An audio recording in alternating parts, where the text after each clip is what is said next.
continues to spread. But we've got to keep in mind, fortunately, most, unfortunately not all, but most people do recover. But that said, here we are in this situation where students are home, most staff members are home, and we have come up with this remote learning plan. When we closed schools on March 13th, we did make the decision, along with most other districts in Massachusetts, to create opportunities for students to stay connected with school, but it was optional, and there was not any just direct instruction to advance forward in our curriculum, and that was deliberate. It was strategic, and we feel as though that was the right move up through that first 3 weeks, which ends on April 6th. So really the end of next week. And beyond that, which was the week starting April 6th, we have shifted, per the guidance of the Commissioner of Department of Elementary and Secondary Education, to a more formal remote learning plan. It's something that we felt in Westford needed to be done. And then also it was the direction from the state, but also taking into account that each district has different needs, different accessibility and entry points. And so we certainly took into account Westford and what we feel we have in Westford, what we feel might be lacking that we have to sort of backfill in Westford. And we've come up with a plan that, upon your approval, will be introduced tomorrow. So starting on April 6th, which is next week, we will be making a shift from the choice board enrichment opportunities available to students to this remote learning plan. And the word remote is very deliberate because remote essentially means off-site. It's not all digital. We don't want the full gamut of activities or assignments being offered to be screen time only. That said, we do have a very efficient method to share out with students, and that is digitally. And there's certainly online activities and assignments that will be an option for students as well. So we are choosing to move forward with our curriculum as of April 6th, and not every district is choosing to do that. But we feel as though we have the means and the support to be able to move forward. It will not be covering every standard that the students would be covering between now and end of the year if we had that valuable face-to-face interaction on a daily basis with students. But as we created this model, we had to take into account the fact that we won't be having regular interactions in person with students. We also have families who do have limited access. We have students who need specialized instruction or services to access the general education curriculum. We have students who have limited English proficiency. We have families who have 2 working parents. And under normal circumstances, that is not an obstacle. Under these circumstances, it does become an obstacle. And as a matter of fact, we had a voicemail today from a parent who was pleading with us to please not move forward because both she and her husband work, and childcare is not easy for her to get. And so her children are shifted from one place to another. And really the goal is just to have somebody watching the students for their safety. We have families who have a parent quarantined because of exposure, or family members who have tested positive. We have families who have recently become unemployed, and facilitating online learning is certainly not an option for them in terms of the priority of how they're trying to figure out the days with their families. So while there are so many people who feel as though they are available and ready to learn and have this space in the day to move forward, we are a public school and have to account for all of these situations. And there are many other obstacles that I either didn't mention here or we haven't even thought of. Everybody's dealing with a different set of circumstances. this is not an education crisis, this is a health crisis. And so we as educators are shifting our approach to try to continue to reach students, but within the realm of this health crisis. So we broke down our plan from by grade band, pre-K to 5, as well as 6 through 12. The general framework of both plans is the exact same. And then there are some of the nuances that are geared more toward the pre-K to 5 versus the 6 through 12. But over the course of each week, starting next week, April 6th, the week in terms of the continued learning is going to be broken down into 3 different chunks.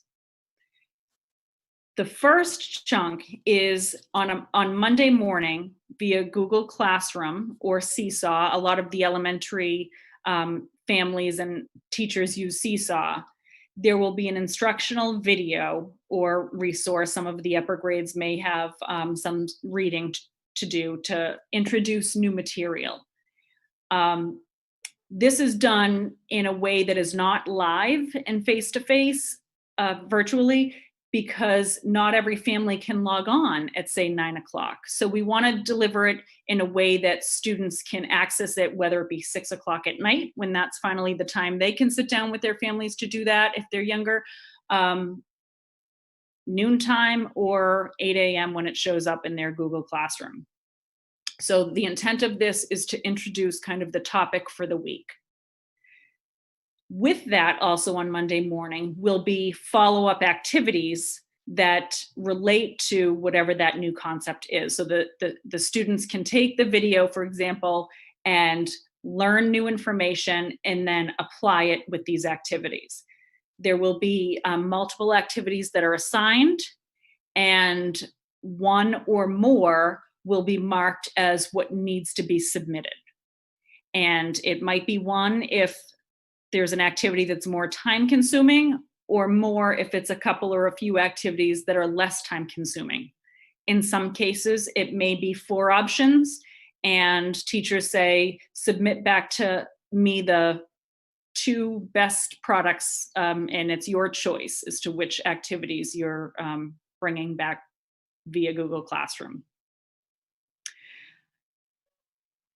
Some of those activity choices each week will, as I mentioned, be based on the new content learned in the instructional video.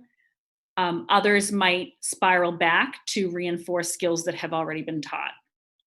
Each week, there should be activities that are both plugged and unplugged, which means technology reliant, and then also things that do not involve technology. Although, of course, submitting work, you would go back on and submit work through Google Classroom or Seesaw. Throughout the week, there is then, so the third chunk, the first chunk is the video, the second chunk is the activities, and then the third chunk is what we're calling at the upper levels office hours. And at the lower levels, we just have different nomenclature, and that is live meeting. And so this is an opportunity where students can have direct interaction with their teachers so that they can ask questions, get extra help, and that's where kind of the personalization comes into play. Now, the teachers on Monday morning, with the video, with the activities, will also share what that week's office hours would look like. It may be 2 2-hour sessions. It may be 4 1-hour sessions. We ask them to stagger those sessions between morning and afternoon over the course of the week, but it's 4 hours total for the week. And we're just trying to accommodate as many people's schedules as possible. Now, those 4 hours, we could, they're used in a variety of ways. So there could be, for example, 4 hours posted on Monday and then a sign-up sheet for students as to when you would like to get some alone individual face-to-face time with the teacher. Or a teacher could call small groups together a group of 5 who, based on the work that has been submitted, need some additional support in a certain area. These live meetings are not required by students. They're available so that if the students need to and or want to access the teacher, they have the opportunity to do that. Particularly at the elementary, although this could go up through grade 12 as well, that time may be used for a kind of a large whole group morning meeting, so to speak. So the students who can participate, they're doing community building meetings, which is part of our responsive classroom approach that we have at the elementary levels. And it may be something totally different as well. So, and it could change from one week to the next. It will be clearly communicated. It'll be based on the feeling and the need that the teacher sees that will help support his or her students. At the elementary level, we always run into this conundrum, whether we're doing professional development or shifting curriculum. The teachers teach everything. And so we had to prioritize what that time would look like. So at the elementary level, those 3 chunks between the video, the activities that are assigned, as well as the office hours or live meeting hours, those will all be focused on ELA and math. Those are going to be our priority areas. Social studies, science, wellness, art, music, they're incredibly important. We just simply had to prioritize. So with those other subjects, science, social studies, art, music, PE, health, and then character development, kind of like a mindfulness or something from our guidance counselors, those will be available via choice board so that parents who feel as though their students have additional time beyond the ELA and math requirements, they can access these choice boards for some science enrichment, social studies enrichment, for those other areas.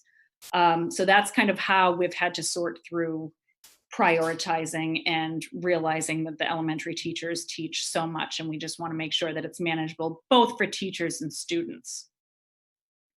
Courtney and I have been in contact maybe 100 times a day, it feels like. And we are certainly wanting to make sure that we have our special education students and our ELL students accounted for, making sure that they are able to access the curriculum that's being delivered. They have goals on their IEP, which will be the priority. And Courtney will be able to speak a little bit more to that. But before I turn it over to Courtney, I have just one other piece I want to share. Something I mentioned earlier was the concern of the digital divide.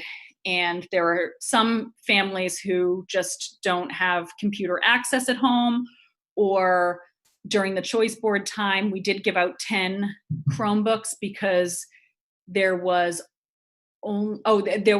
no computers in the family. However, now moving forward, we know, and I know from experience, that parents are working from home and maybe on their computer full time, and the students then can't participate because mom or dad has the computer. So we did say, realize that more than one computer very well may be needed. So we had put out a survey to families, and we did end up getting about 120, I think it's 121 requests, device requests, and we are going to honor all of those. So the technology department has been working very much behind the scenes, because it's not as simple as just handing out a Chromebook. We have to put our filter on it so that everything students do, there are things that we could monitor if there were ever concerning behavior on the Chromebook. So there is a lot of work beyond just passing it out. Most of our Chromebooks too are in carts. And so the power plug is built into the cart. So we had to take carts apart to get those plugs out of there. we had to mark which computer, we had to label each computer and then mark which family these computers will go to so that they're all accounted for. We are using the computers, the Chromebooks that were up for replacement at the end of this year. So it's not necessarily impacting our normal circulation of computers. And these computers are going to be distributed on Thursday. We're going to have a drive-through method at the Millennium. It's what we did previously for the 10 that needed Chromebooks for choice boards.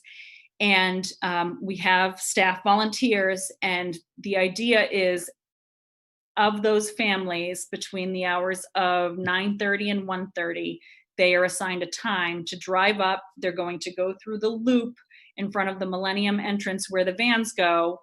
They're going to say their name at their time, and then we're going to have runners that go into the Millennium, and we have multiple staff by last name alphabetical for the people who will be picking them up. So the runner will go into the room corresponding with the last name of the driver, and the technician in the room will put the Chromebook on a table outside in the corridor so that there's no direct handoff. We're maintaining social distance through this entire process.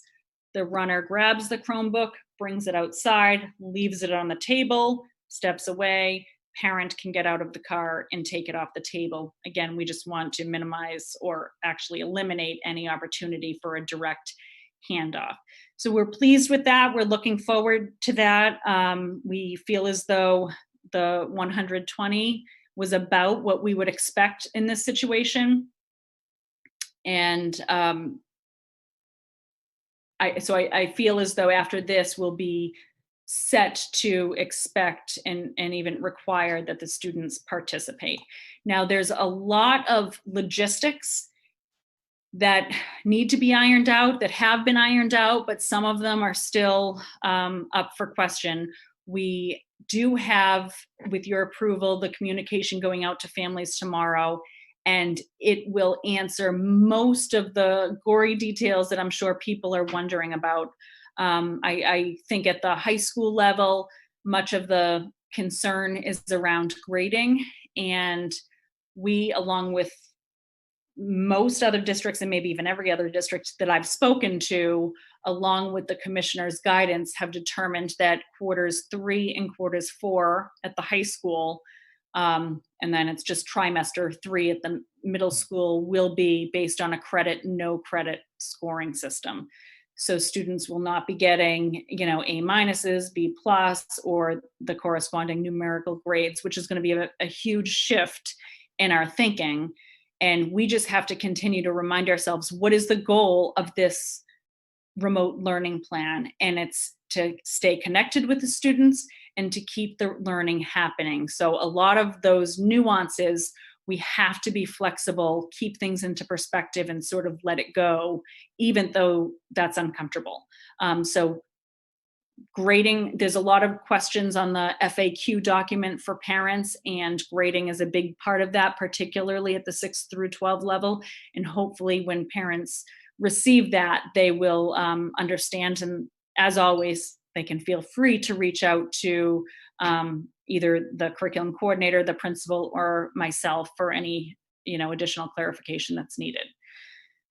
So that's kind of the overview, and I'm going to turn it over to Courtney just to talk a little bit about the special education piece. Courtney? Carrie, before you do that, can I just ask a couple questions that had popped up, which I think are easy answers? There's one question about senior capstones and that would have begun on April 6th. Will the seniors then continue in classes, or what is there? And I think it's in the Q&A, the FQA. The other question is, will there be tests online and quizzes online, which again, I know is in the stuff, but that's, I think, a question a lot of people will have. And is there going to be continued mechanism to get a Chromebook if we need it? And I'm sure the answer is yes. And should they just reach out to the building principal, or? They can reach out to the building principal, and they will just pass it to Julie Bedreau. Okay. But we worked hard to get as many as possible, because getting this up and running and all of the background for devices and all of the background work that has to occur is pretty complex. So we're hoping to minimize any requests beyond this, but we're certainly not going to turn anybody away if there's a lingering couple or few that are out there. So that's to the Chromebook piece. In terms of the seniors, they will be participating fully. We are not moving forward with the capstone project. Even if we were to return in May, at that point, the businesses are all in different points where the students were interning. So the capstone project has been canceled, and students right now, again, seniors will be participating in this remote learning model. If the closure goes beyond May 1st, then we will continue this model with students, and we will just simply modify the end date for the seniors. They won't have to go through, certainly, June 23rd, maybe toward the end of May would be their last checkout day. And then tests and quizzes. No, actually, I had some teachers emailing me today, just a little bit. It's uncomfortable. It's different than what anybody has done. But if we just go back to what is the intent here, and the intent is keeping the learning going, the student assignments, when those are returned, are proof of the learning that is or is not, in some cases, happening. So formal tests and quizzes, there really isn't any relevance during this time for those, where they're not going to be applied to anything. In this case, an 87 versus a 93, big picture is not going to be a difference, because we've got this credit, no credit scoring system. Okay, sorry to interrupt. I just figured we'd get those out. Perfect. If we want to jump to Courtney, if she's ready. There she is. I'm ready. So as Bill and Carrie have indicated, all members of our leadership team have been very busy over the past few weeks. We've adjusted our plans, it feels like multiple times, as the governor and the commissioner have changed their messages to us. And we fully understand that the changing messages is clearly due to the data that the governor is responding to with this serious ongoing public health crisis. So over the past few weeks, my focus has been collaboration with our leadership team, collaboration with the neighborhood, with my neighboring districts, their special education directors, and responding to the latest guidance as it relates to educating students with disabilities. Our district is fully aware that providing a free and appropriate education, FAPE, is not only the correct thing to do, but it is the law. And to that end, we are going to do our very best to not only completely change our methodology for educating all children, but to make it equitable for our students that require special education services, similar to what Carrie had talked about. In saying that, I'm also aware that there are some services that are currently written on IEPs that we're not going to be able to fulfill. We have students who require very intensive level of service delivery and or placement. And some of those students are under the care of us in our neighborhood schools. Others are in private collaboratives, day schools, and residentials. And families are suddenly without the support that they consider more than just an education, but a lifeline. I heard today that one of our students that's in residential care, the parent is, so concerned about his medical needs that they have taken him out of that residential care and are bringing him home. There's another residential school that we have that's encouraging families that if they have the resources in their home to please come get your children, because they're not set up as a medical facility. And so many of our day schools completely closed when we closed. The governor's directive certainly wasn't talking about closing private schools when he did make that directive to all public schools, but they had to make decisions that were in the best interest of their staff and how they could operate. So that was their individual decisions that they had to close those schools. So I am aware that services are going to look different than what's on an IEP. And our goal is going to be making progress towards the goals and objectives that have been identified. So although the service delivery is going to look much different, we certainly can't do physical therapy with the student, but we can provide some physical therapy techniques and exercises that families will have to do with their students. And again, that puts the burden back on the caretaker who's in the home to be able to carry on with these suggestions. So over the next few weeks, our special education teachers are going to develop remote learning plans for each student that has an IEP. And these plans are going to help the special education teacher identify what are the goals and objectives that we can really work on, and how are we going to do that within this model of remote education. Some people have voiced their concern saying, what if the school district likes doing remote education? Are they going to replace my child's IEP with a remote education plan? And by no means are we planning on doing that. We don't want to be doing remote learning. We want your children in front of us, and we want to be directly working with them. So there are no stay put rights to these remote accommodations and modifications that we're going to go ahead and plan for.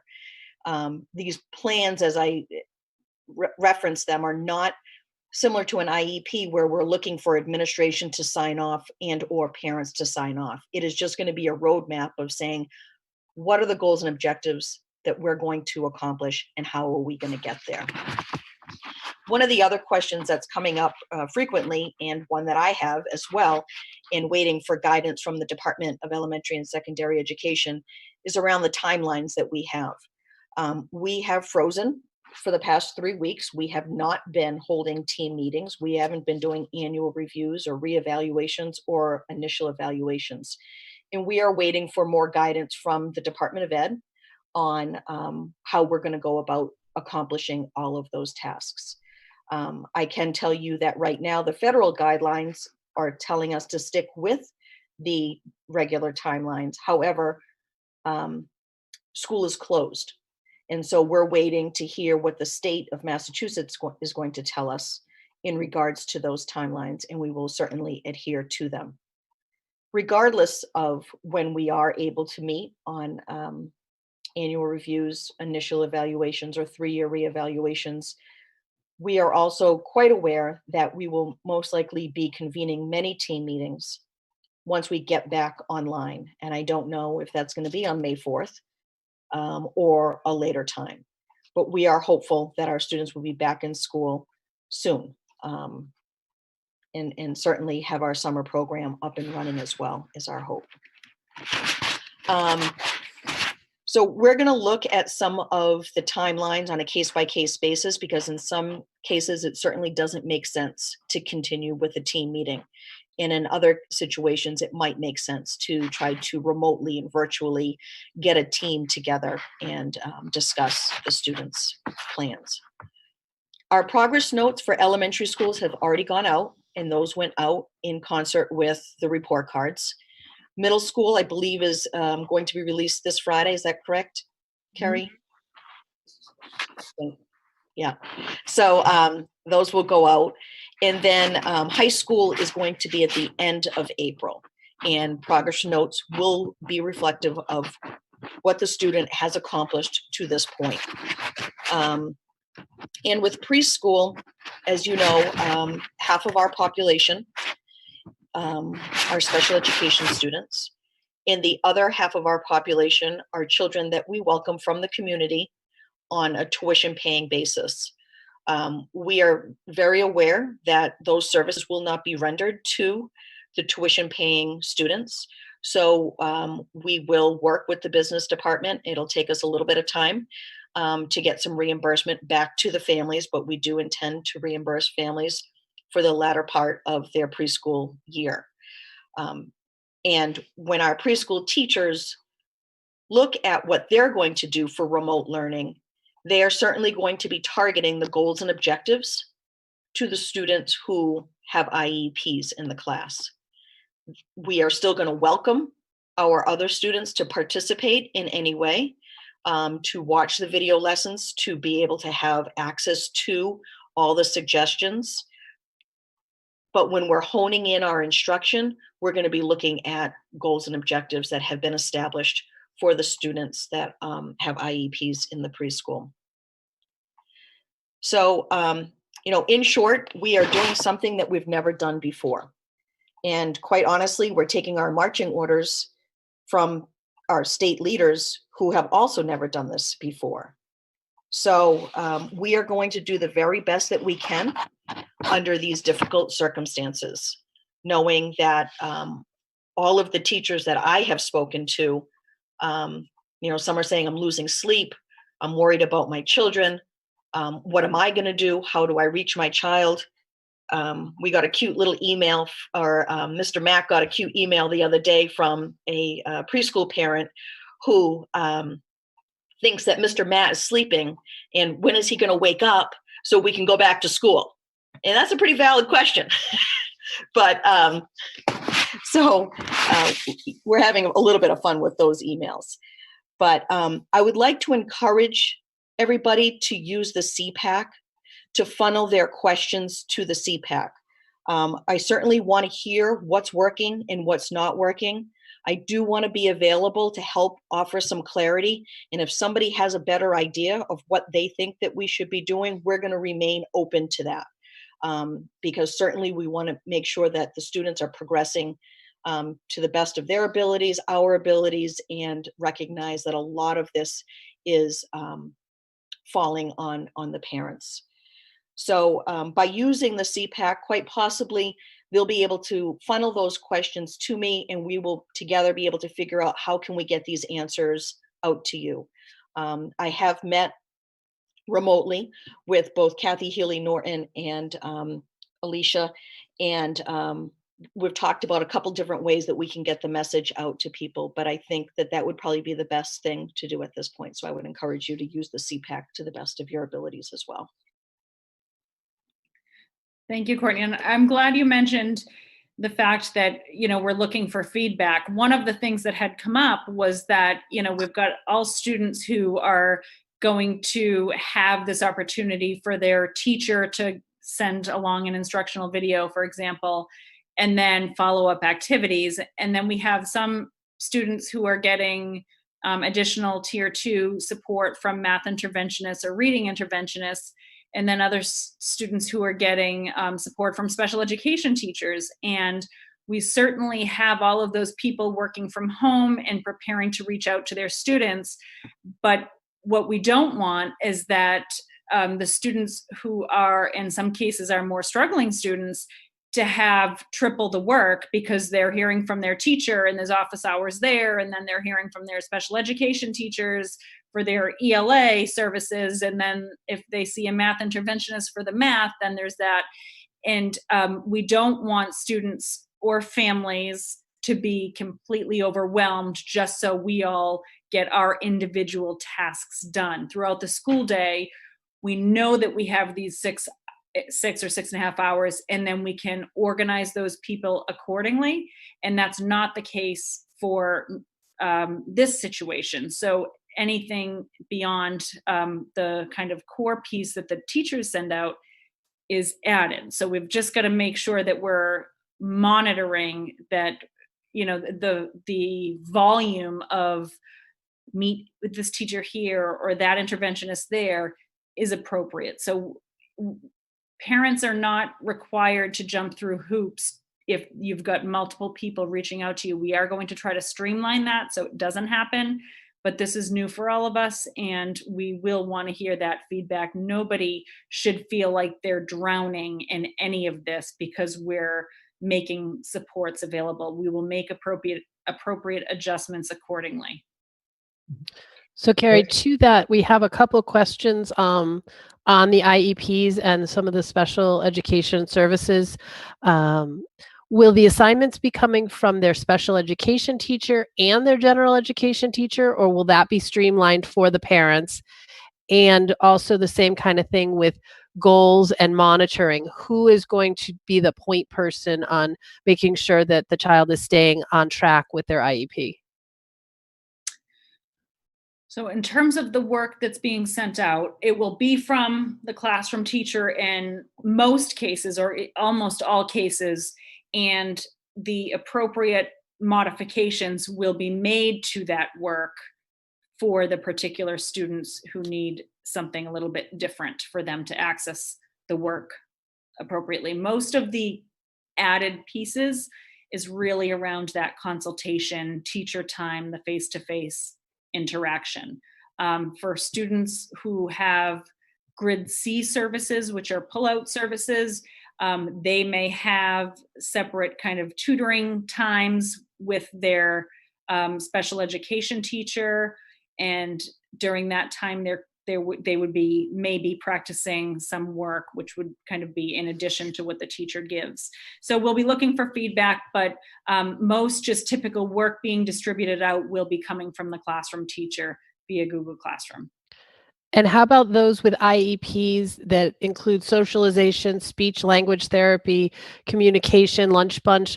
Are any of those going to be, I mean, some of those are doable remotely, and what kind of accommodations are we making for that? So some are doable and some aren't. Mhm. Lunch bunch, can't do that. And so some of the therapies we need to look at getting over some hurdles. And I know that ASHA, which is the group that oversees speech language pathologists and their licensures, have putting out some more advisories around teletherapy and what it can and can't look like. They had some pretty strict guidelines, but now underneath this emergency situation, they are changing what can happen as far as providing teletherapy. Um, there's a lot of students that require therapy, and so are we going to have the capabilities to go ahead and provide one-on-one teletherapy? You know, I'm not sure. We're going to be looking at developmentally appropriate activities. We're going to be partnering with other therapists where possible, because right now we're spread out through all of the buildings, but now we're looking at this as one district or one department charge. So our OTs might be working together. An OT student might see another OT providing the support or offering the lesson that's trying to target whatever's on their goal and objective in their IEP. And we're also encouraging teachers to lean on each other as well. We don't know what's going to happen or how this is going to impact our own community of educators. And so when you think about how many third grade teachers we have across the entire district and think outside of your own school, are we trying to teach the same lesson? And are those lessons that can be, if they're being videotaped, to what extent can they be shared with other teachers in our whole district that they can access as well? So we need to think about how we can do this in a smart way and an efficient way. Okay, so they wanted to know if IEP students then would have more work than any typical peer if they're getting both requirements from special ed and general ed, but I think we've answered that it's going to be general ed that's going to be sending out the information. I'm just making sure that I'm looking through to see what else we have on those questions. So that's a good point, Avery, and it Yep. certainly isn't our intention that our special education students and or teachers are going to be working double the amount that gen ed students or teachers are going to be working. And if parents start to feel that, then respectfully push back to us just to say, hey, whoa, I just got bombarded, just so that we can recalibrate ourselves. It is our hope that when students are receiving services in Grid B, that our gen ed teachers and special education teachers are um, um, collaborating prior to it being pushed out to the families, so that those accommodations are already being accounted for, and that individual students will know what's expected of them. And then if we have a student who receives all of their math instruction from the special education teacher, then the expectation would be to follow those lessons and not the math lessons that's being offered in their 7th grade math class, if that's not even their math teacher. So one person has asked about a two-tier approach, one for traditional learning students and one for special education students, and trying to tackle a two-tier approach. I'm not entirely sure what that means, but I think, do we have anything to address I don't think separating the I don't two? know what that means either. I Okay. wonder, well, let me just take a stab at it. I wonder if it means, should special education students work directly with their special education teacher and just have special education Mhm. work versus general education? And that if there are students who are not able to access the general education teacher instructional videos and follow-up activities, that very well may be the case for Mhm. those students.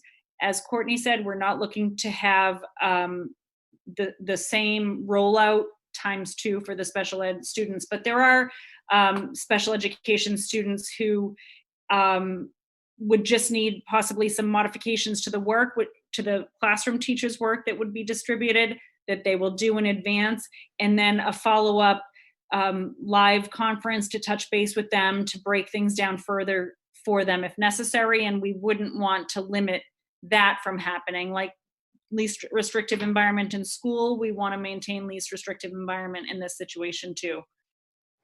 So another question about social. Are we going to do anything to encourage social connections, or because a lot of the kids need that social aspect, and that's the one thing that we're being asked to distance in this situation.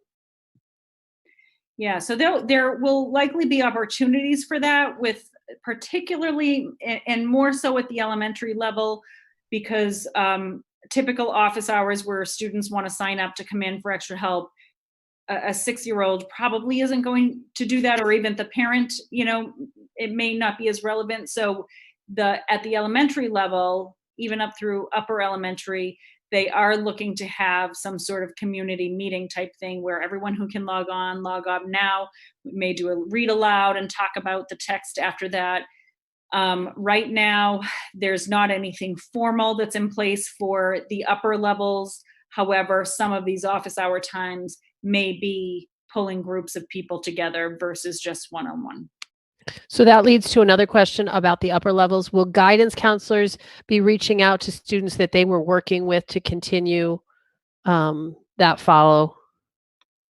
Yes, the guidance counselors, their roles and responsibilities um, at both the lower and the upper levels is to continue to connect and do check-ins with the students who are on their caseload.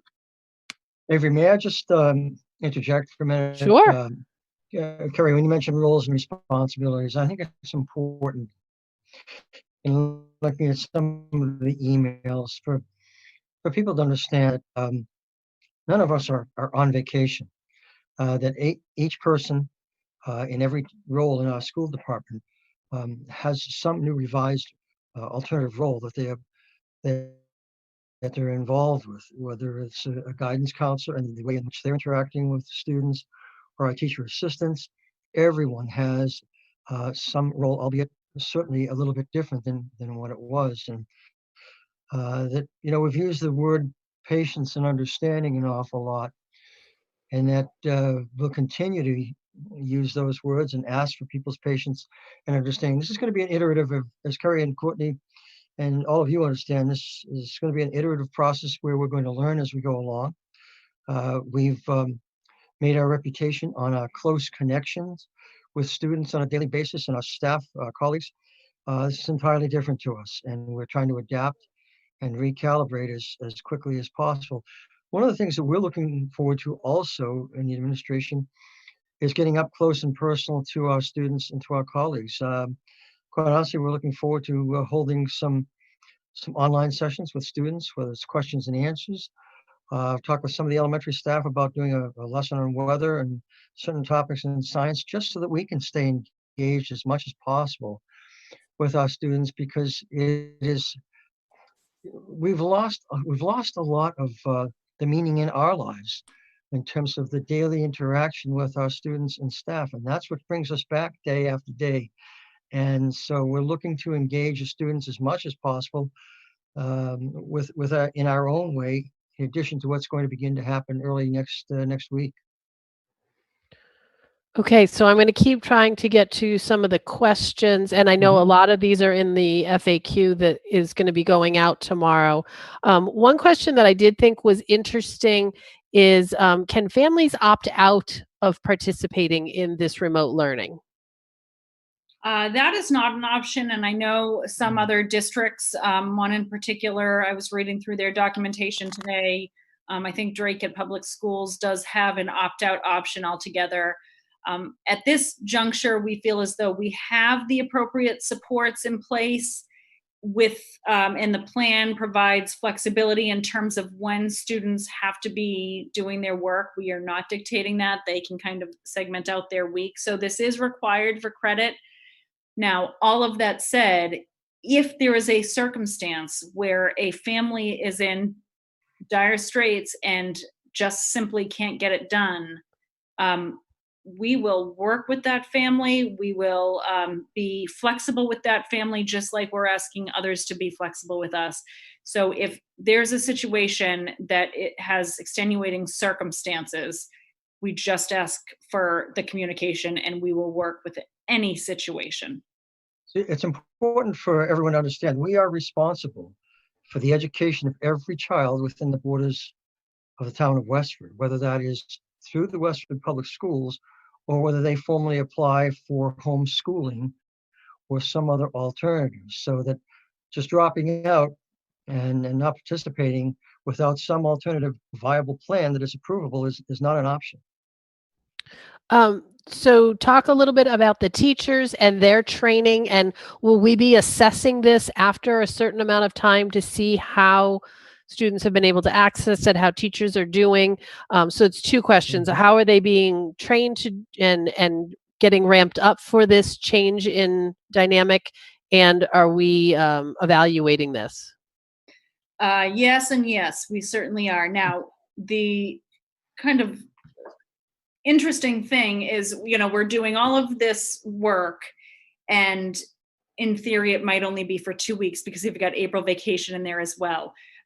So in terms of evaluating, I definitely think next week is going to be incredibly clunky. And so toward the later part of this, we will absolutely be somehow evaluating it, whether just be a quick survey, how's it working for you? I would imagine we are going to have a lot of anecdotal data that we'll take into account too. So yes, we will be evaluating it. In terms of teacher training, that's actually what they're doing all week this week. So there are, as I mentioned, 3 chunks. There's creating an instructional video. There's creating assignments, but sending it out through Google Classroom, or at the younger grades, it could be Seesaw as well, either one of those. And then also having kind of live online chats with people. And at the high school level, for example, 100% of staff are on Google Classroom, and most at the middle school are as well, maybe all. And so, they don't have to be trained in the Google Classroom part. But we have created, Julie Bedreau has been phenomenal.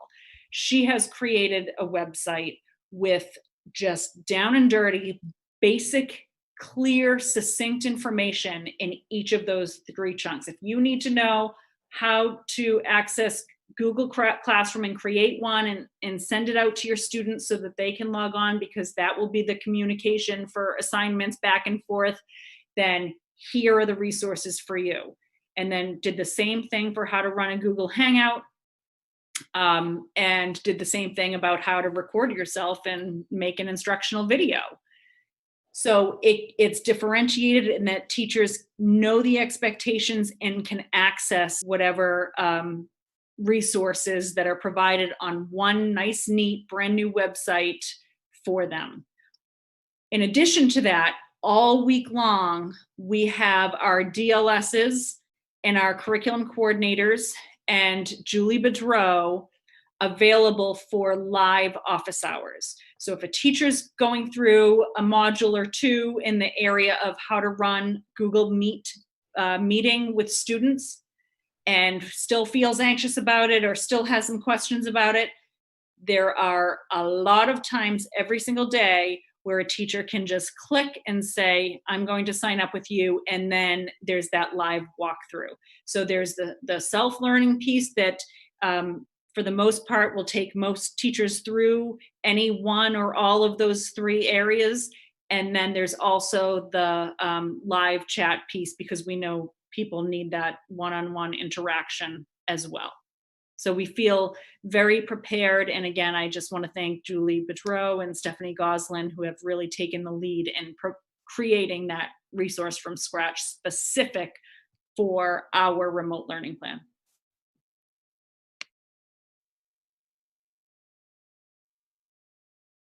Sorry, I was on mute. Panelists, before I go through more questions, there are still a lot more questions in the Q&A, and I thank the public for using the Q&A. It gives me a way to track it and sort of bunch the questions. The chat is probably not the best use for that, so please use the Q&A for that. And if there are inappropriate questions or chats, you will be removed from the meeting. So just an FYI.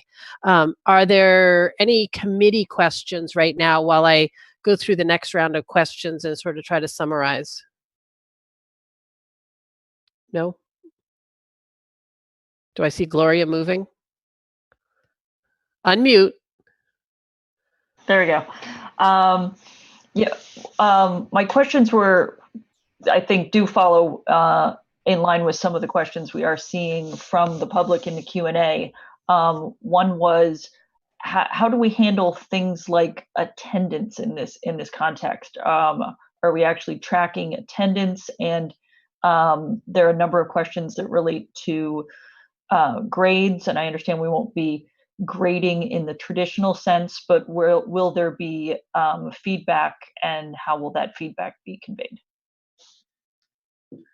Great question. So actually, we are insisting that teachers provide quality feedback instead of grade. So it's not just check, you've sent it in.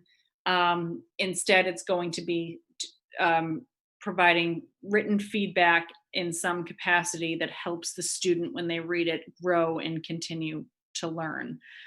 Grading, as I mentioned earlier, is going to be, I think, one of the biggest shifts. We've got, questions like, how does this impact our GPA, our grade point average? We have grades from one year to the next that hinge on what class placements students are in for, moving from, a CP level to an honors level, for example. And all of that, we are just going to take the student average at the second semester cutoff, because we were only partway through the third quarter or third trimester if you're at the middle school level. And those, we feel as though there was a lot of conversation, should we just also count the work that was done up through March 12th and graded? However, there was a different number of assignments that were given up until that point. Some of the kind of culminating activities that would typically happen at the end of the quarter were not able to happen. Assessments that would typically help with the grading for that particular quarter and were not able to be done. So we did feel as though the fairest thing would be for GPA purposes and, a numerical grade or a letter grade would be cutting it off at the semester point.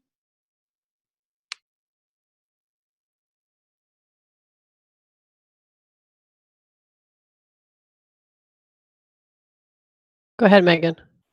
This is one of the questions that I think was alluded to too, but I think is an important one to touch base on. I know you're going to go through them, Avery, but Carrie, somebody had asked about in terms of all of the subjects, and obviously you did mention that math and ELA are certainly, at the top of the list. You had to pick and choose. But I think for all of our students, ranging from elementary up through our upper grades, where maybe, somebody mentioned something about yoga, meditation, sort of a calming effect. Can you talk a bit about how teachers in those subject areas will be teaching remotely and what they'll be doing to contribute to a student experience? And will it be more of ongoing resources that are posted for students to access at their leisure when that they have the time to do so? Or will that be more directed instruction in those subject areas? And will that be different across grade levels? So are you referring to the secondary levels, Megan? Well, I think a little bit of both. I mean, at our lower levels, of course, students are used to having physical education, art, music. At our upper levels, of course, there are students taking everything from photography to pottery to, different kinds of health classes, or, the whole range, which obviously are more specific. So could you talk a little bit about both? Yes. And so for the most part, every course that a student is taking at the high school level and at the middle school level, they will be receiving that video activity, live chat opportunities for each one of those teachers for each subject. At the middle school level, it's the same thing. But what we did shift at the middle school level is that the PE teachers, for example, teach all 600 students.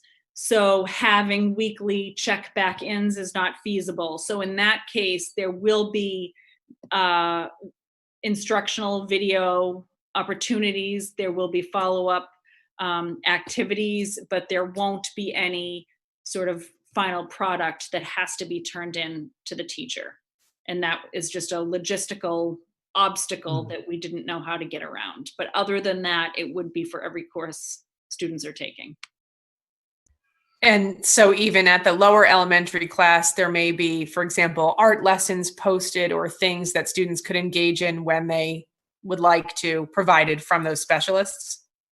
Yes, sorry. So the specialists, we've got the ELA and math for the weekly chunks that are being sent out, and then the specialists will be adding activity suggestions for the choice boards. It'll be one choice board with a row of social studies suggestions, science, art, music, PE, and then a mindfulness character development column as well with choices that students can access. So the choice boards will continue to live on in conjunction with this other remote learning instruction? Yes, for those particular subjects. They won't for math or ELA. It's May I say Yep. one of the reasons also for that and focusing on ELA and math in terms of more formalized instruction is keeping in mind that the commissioner's directive is that basically children are engaged for about half the length of the conventional school day. And so what we didn't want to do is convey a curriculum that is, as the old saying goes, a mile wide and half an inch thick. We wanted to make sure that we could focus on those most essential areas of ELA and math, but provide through the choice boards opportunities for health and wellness, art, music, PE, etc., so that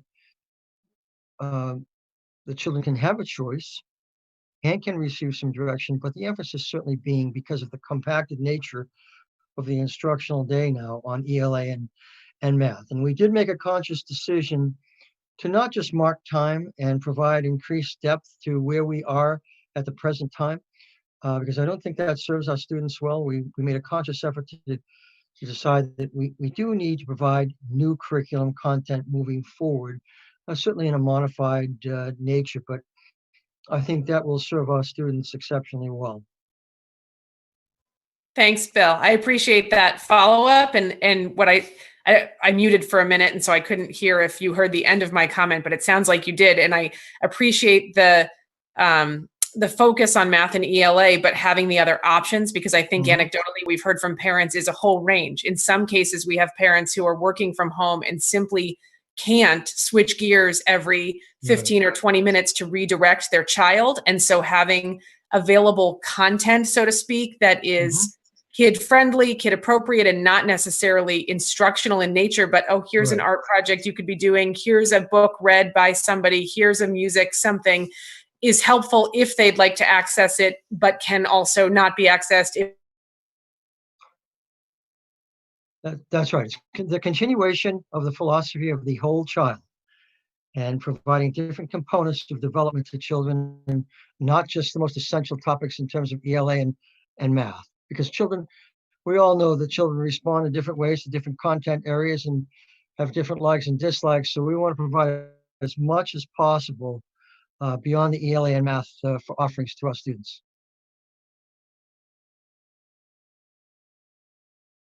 So that means at the high school, it's still ELA and math only, where they'll have many more subjects that they will be assigned. It's not just ELA and math. Correct. That's The ELA correct. and math specific is only at the elementary level. So when you divided it out, it's pre-K to 5 and 6 to 12. And so the 6 to 12 will have more subjects. The pre-K to 5 will have ELA, math, and choice boards. That's right. Okay. Can you talk a little bit more? There's a lot of questions about credits that they've done already. I know you've touched on it a little bit. Grades, how will grades be? What will they look like moving forward? I know there's a lot of high school parents that are very concerned about what grades will look like and how that will impact their students who are juniors or seniors. Yes. And more details will come out in the FAQ tomorrow regarding this. And a lot of times I feel like, when you're looking at any sort of documentation and then there's this FAQ, it's kind of this extra reference if you need it. But it's really the FAQ document that we developed was a way to kind of succinctly share all of the details. So we do ask every parent to read the plan itself, but all of the information about the logistics of all of these questions are in the FAQs. So we ask that you read both documents in their entirety. So yes, the first quarter and second quarter numerical grades are the grades that will be used for determining placement, for determining GPA. We do feel as though with how abruptly interrupted the third quarter became, we just didn't have the opportunity to try to provide closure to assess mastery during that term. And because it was cut short, there were students who maybe would have been a little bit more casual at the beginning of the term, and then typically their trend is to, at the end of the term, pick up the pace. And that end of the term piece was taken from us. I'm not muted, am I? Okay.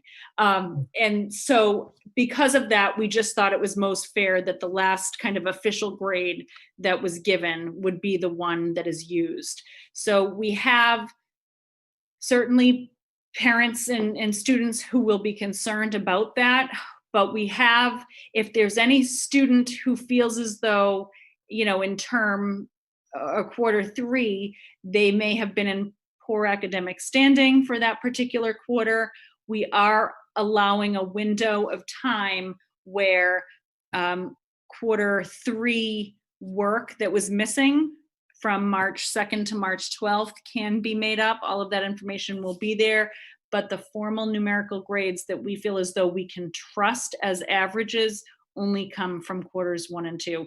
And like I keep saying over and over, if we were building this kind of virtual school system from scratch, we wouldn't have holes in it like that one, but there are some pieces of this that were just cast upon us, and we have to do our very best with it. And that's one of them. It's not an ideal grading situation. It's the best we can do.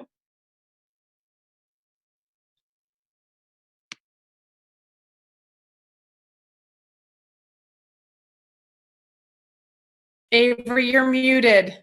Chris, you want to talk first, or Go you ahead, want Chris. I was trying to get. Sure. I was just going to chime in, and I appreciate everything that you just said, because I think it is not ideal, and we did what we had to do with the situation. And just it's probably a good time to remind people that the work that was done through the third quarter isn't wasted at all. It's learning, and that is the objective, is to learn, and hopefully the learning, did not go to waste, and that accumulation of GPA, while important for a lot of reasons, is not the primary objective. And hopefully people, keep that in mind, and the students did get something out of that bit of the third quarter that they were in school. Go ahead, Megan. Oh, sorry. Oh, this is just a quick logistical question, but I think it would help some people. I know there's been lots of questions circulating about the best tools for this kind of communication, whether it's with large groups or classes or even small groups. And I'm wondering, from a district perspective, if you've given parameters to all staff and said, we can use this, but not this, or we encourage you to use this or not this, just so parents know what to expect.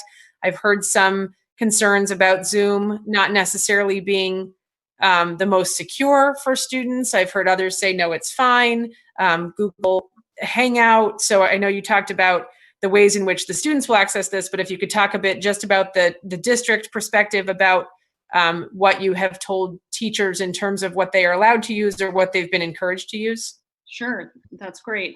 We had actually a lot of conversation about this, and the recommended mode of live interactions with students is Google Meet, which it used to be known as Google Hangout. That's now Google Meet. So previously that was not permitted by students. We removed that from their Google Suite, and now we have since added it for this particular purpose.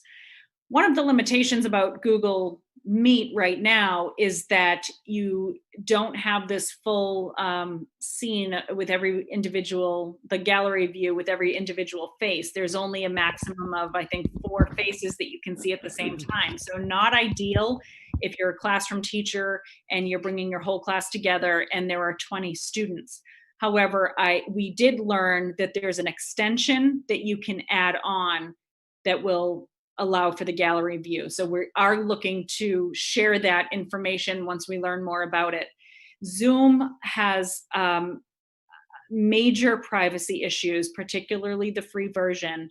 And we have seen article after article. Courtney was on with, I believe it was your Cat Lions meeting, Courtney, today, where they had cautioned everybody about using Zoom because of privacy. It's really convenient. It's I think it's user friendly, but obviously student safety and privacy is our top priority. And actually, just this week, one of our teachers, her son had been on Zoom, and somebody had hacked in with his class. It was a school setting, I believe college setting, and somebody had hacked in and began sharing very inappropriate and even pornographic in nature pictures or videos or whatever it was. So the host of the meeting immediately shut down. But that's the concern, is that hackers can hack into those meetings. Zoom is aware of this because this is a great opportunity for them with this COVID-19 situation. And so they are working to remedy that. So if, I know a lot of people are very comfortable with Zoom, and if there's ways that we can do that, then we may expand, depending on how long this goes, beyond Google Meet if it meets the tests of safety and privacy. Now, there may be teachers who are using their phones to individually call students or have group phone calls. That is allowed as well. There's multiple modes, but any other kind of live online meeting platform, certainly we don't want to limit anybody, but if somebody suggests something, it does have to go to Julie Bedreau for approval. And then if it's approved, then we can certainly have more than just the Google Meet take place. Okay. Excuse me. So I'm trying to go through all of these, and I don't want to jump to calendar questions. A lot of questions about grades still, and I think a lot of that gets answered. When we move on from this and we launch this tomorrow and we put it into place on next Monday, and the parents have concerns, who should they be reaching out to? Teachers, principals, central office?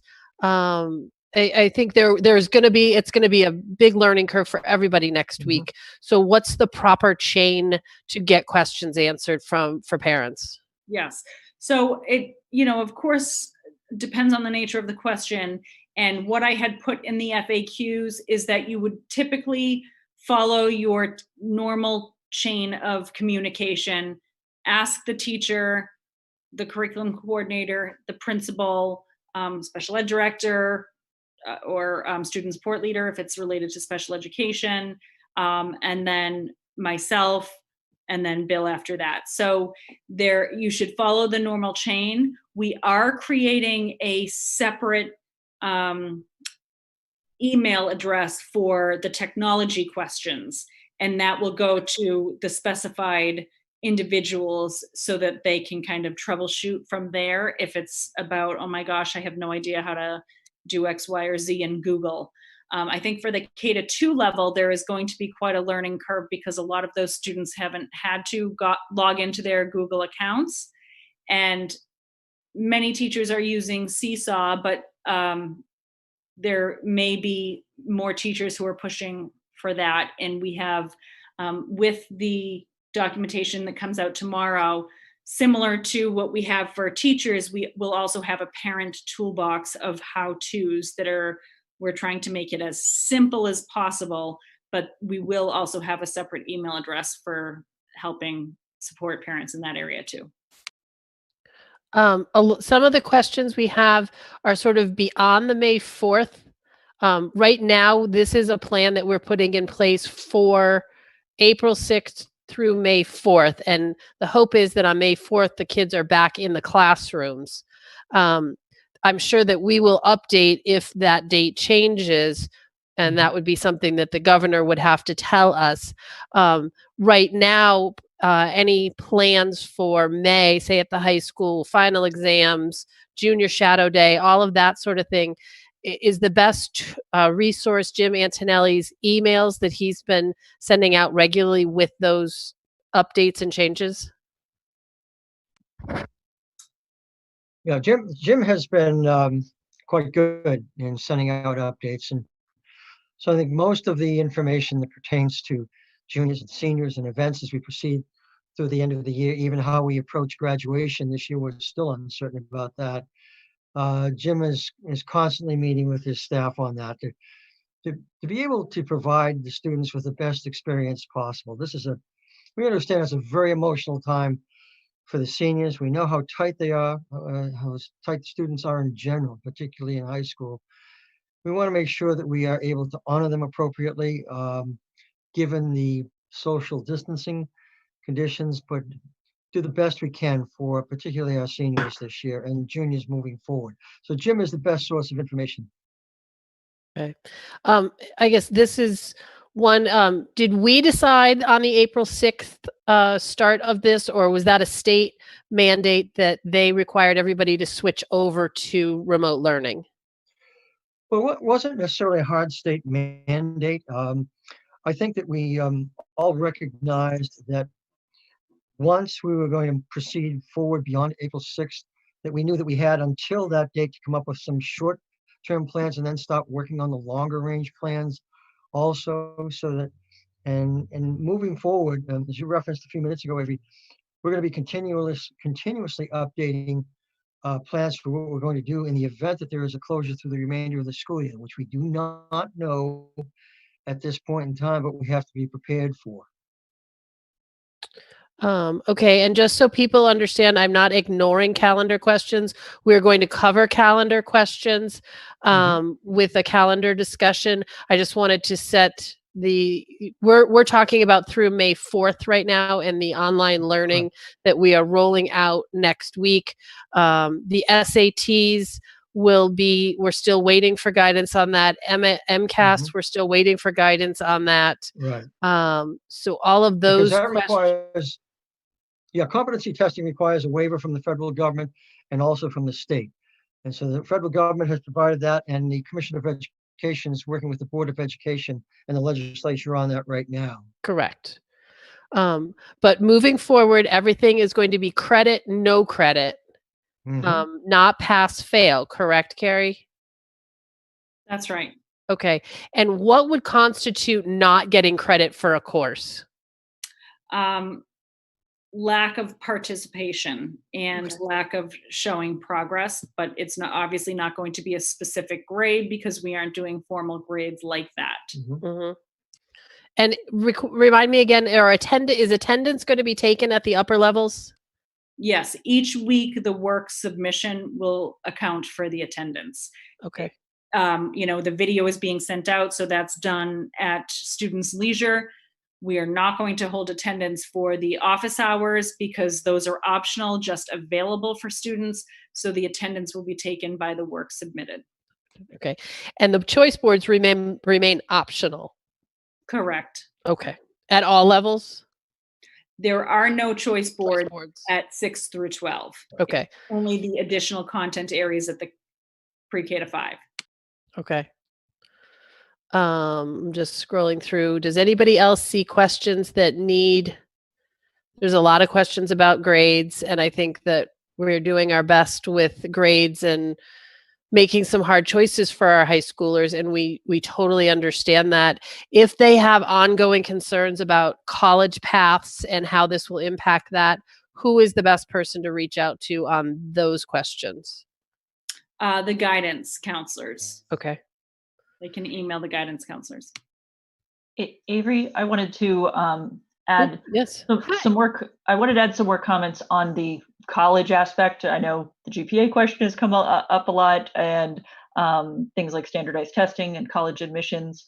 I have 2 current college students, and I think there are 2 lessons that I've kind of taken from that. One is this transition from a traditional model of learning to remote learning is a big lift. It's a big lift for college students who are used to being independently in charge of their learning and their schedules. So for this to work at a K to 12 level, it is going to take a lot of adjustment. And I think Bill said it very well, that we need to be patient with ourselves as parents. We need to be patient with our students, and we need to be patient with their teachers as we're all trying to shift to this different model, because it is a dramatic change, and I've noticed that it's a dramatic change even for my college students.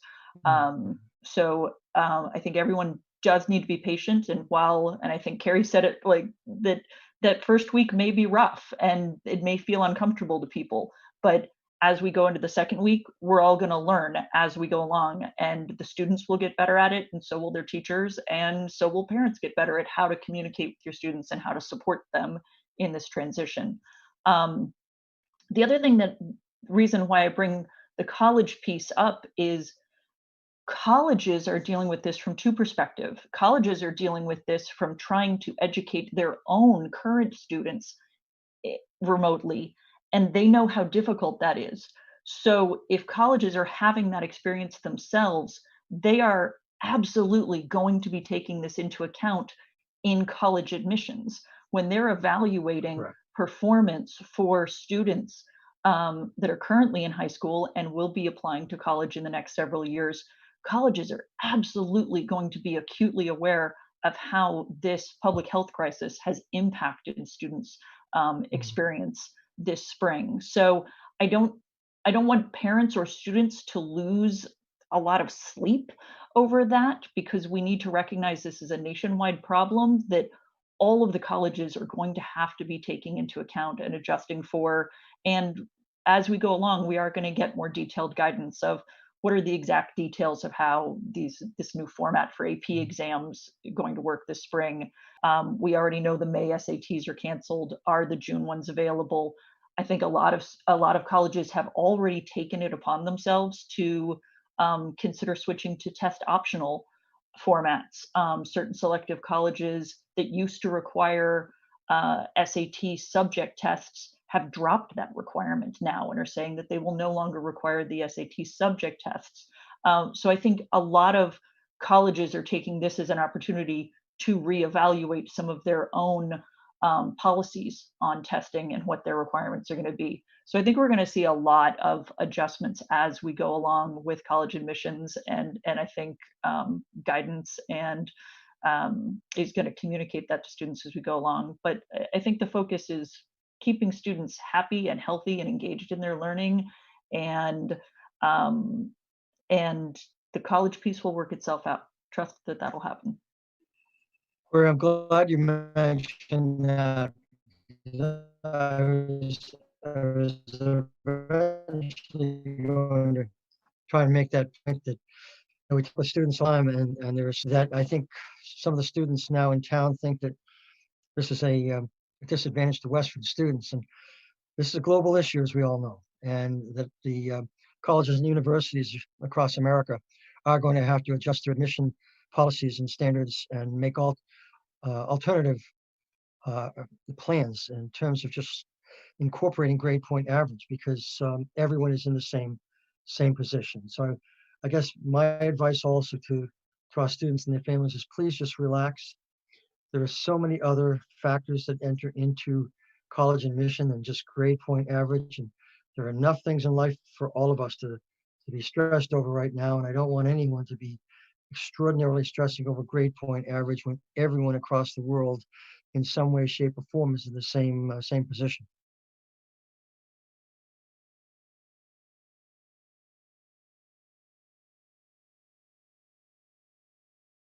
Maybe you're on mute. Oh, go ahead.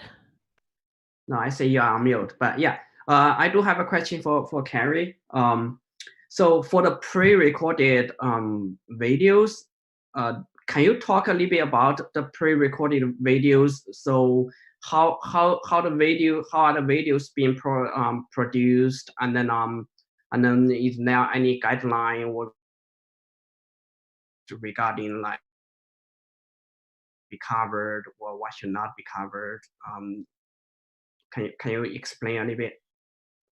Yes, we have a couple of different options for how they're actually being produced. Flipgrid, there's many different apps that we have, and we'll have tutorials for teachers to do just that. I mean, even depending on what you've got to use, if you just record yourself in a Google Meet kind of a hangout or a meeting, and you're by yourself, and you can flip so that you can see your screen and then talk through what's going on your screen and record that. They can be submitted that way. At the high school level and even middle school level, the teachers are going to work with the coordinators to prioritize what we call them power standards are, and those are the highest priority standards.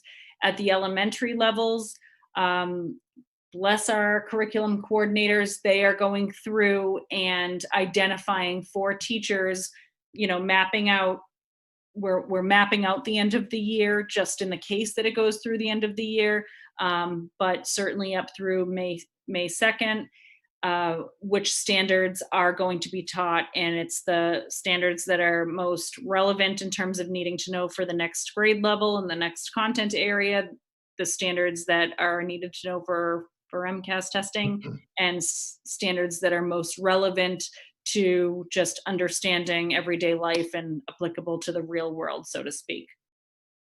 Thank you. What about electives like band and orchestra? Are we doing anything with those, or that part of the choice boards at the lower level? You had mentioned music, so I assume that would fall into that category. Yes, well, band and orchestra, Andrea Mejia, the curriculum coordinator, is working with those folks. We are actually allowing students to come in and get their instruments. And we're doing that on a staggered basis because that's kind of the one thing where these students who are, interested in music and taking music lessons, they're home, and some of them just left and had their instruments left in school thinking they were returning, and they are not. So that will be worked out based on, the level of appropriateness. I know at the elementary level, there was a strings teacher who had kind of a Google Meet to just play with his kids, the instruments. So that will just be based on the level and the level of appropriateness. And Ming Jen, I did remember that it's Screencastify was one of the main kind of flipped classroom videos that we use to create videos. Okay, so so this was an interesting question. It sort of turned it around. Do we feel that students will be less motivated to do their work if it's not going to be graded and counted towards a final grade? They're children. Sure. I think that very well could be the case. And our goal, again, is just to keep students connected and learning. We will be following up and chasing students who are not participating. It's going to be a different way of doing that. But I do believe, the fact that in theory an 85 and a 95 would be kind of clustered, or work that would have qualified for an 85 and work that would have qualified for a 95 would be clustered together. That's okay. As long as we're seeing work and following through to monitor growth over time. It's not like the choice boards in that, well, if they don't show up or don't submit anything, then so be it. We will be knocking at their door virtually. Okay, so people want to know, if we go back, will things return to the way they were before the closure, with homework and grades and expectations, if we get back into the school on May 4th? And I suspect the answer is absolutely. We can't wait to get things back to where we were. Yes, we will do that. We miss our Good. students. We miss our staff. We miss being in school. So things will go back to normal at that point. And obviously, we'll just have to adjust, again, the teaching through the end of the year based on the blip that has occurred since March 13th. And are we looking ahead? I know it's still really early, but I'm sure you all are already on top of it and looking to the fall and what some of the students may have missed this spring and how we need to adjust curriculum for the fall. Yeah, there'll be a lot of conversation about that. What a sixth grade teacher typically assumes students come in with, they may have some areas that are lacking. And that's why we are looking at kind of documenting which standards are being prioritized and taught, which ones are not, so that we can plan for whatever either backfilling might be necessary, or there might be some standards that we just say, we're going to have to let go and we can move on from here. So yes, that we'll have to make that adjustment come fall. That's a very good point, because what we're trying not to do is just focus on just getting through the end of this year. What's the implication going to be for the beginning, the first quarter, first trimester, et cetera, for next year? And what are we going to have to do to make any modifications necessary to make sure that we play some catch up with our students? And so there still seems to be, will teachers, they're getting sort of a crash course this week in how to turn this all around. Will there be ongoing support for the teachers that we might see are struggling with getting the digital remote learning going? How are we supporting our very important teachers? Yeah. So this week is exactly how that person put it, or you put it, a crash course. But yes, between Julie and the technicians and the digital learning specialists and the curriculum coordinators, there will be always people available to assist and support. Absolutely. And the colleagues have been great also in offering support to their fellow teachers. That's good to hear. And Avery, I just wanted to point out, and we can continue on with Yeah. questions, but Ingrid is going to share a financial update and how those implications. So just so you're aware, she has some things to add. Thank you. I think we're getting through most of it. I know there's some calendar questions about April vacation and how the rest of the school year looks, and we can do that now or later. I would love to hear from Ingrid, and I can continue to sort of group these questions. I'm trying to batch them as best I can. Mhm. Ingrid, you want to go? Unmute. Can't hear you.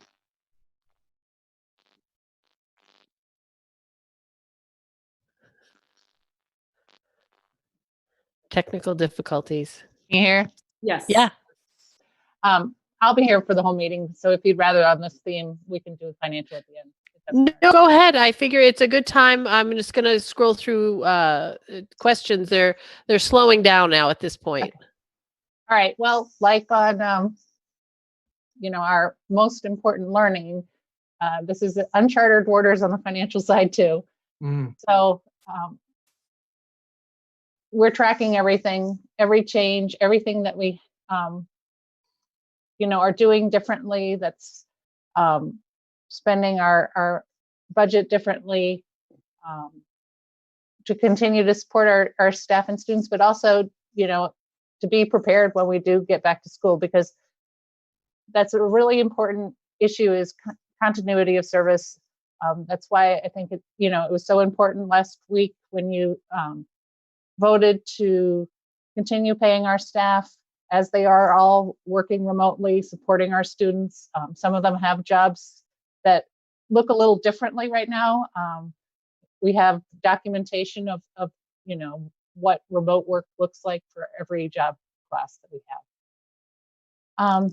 I'm working with the town right now to setting up the legislature's approved a specific COVID-19 emergency fund that can be set up by each municipality.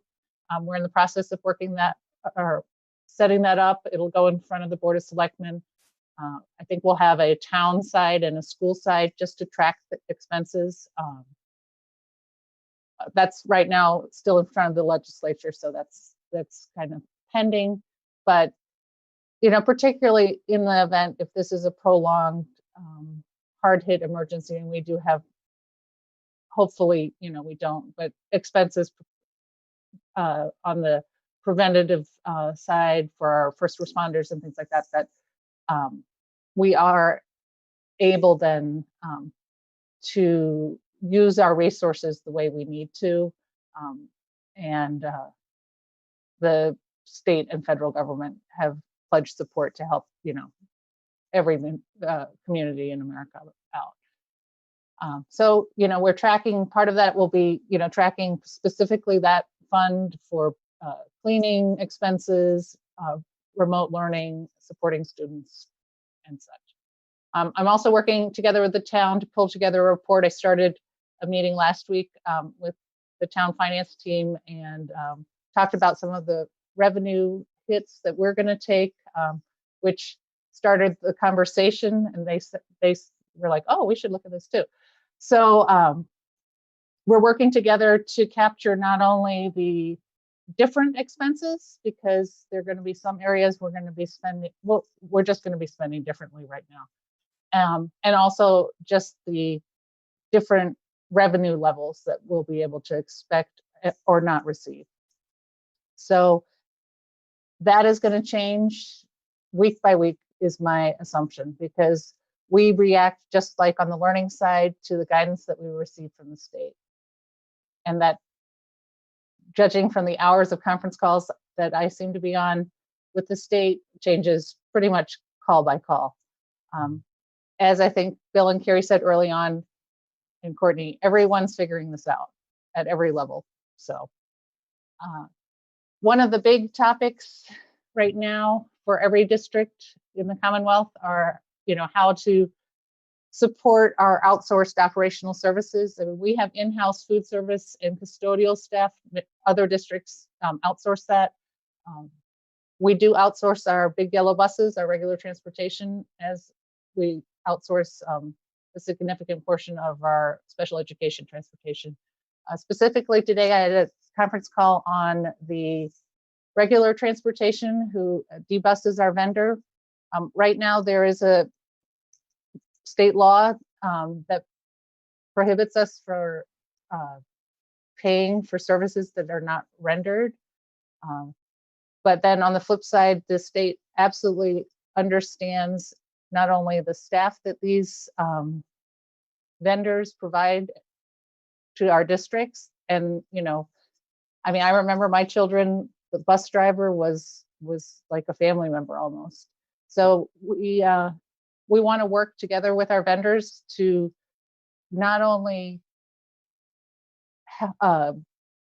keep them going, but really it's important for us that when we start school again, we have buses, and that as soon as that we can go to back, we are operational and not waiting for either a vendor that's gone out of business or a vendor who no longer has the staff to operate. So those are conversations that we're having right now. The state guidance is that we are banding together as districts that have common vendors. So for there are about 12 to 15 of us in our region that use D-Bus, and so we're going to work together to work with D-Bus on what we can do together.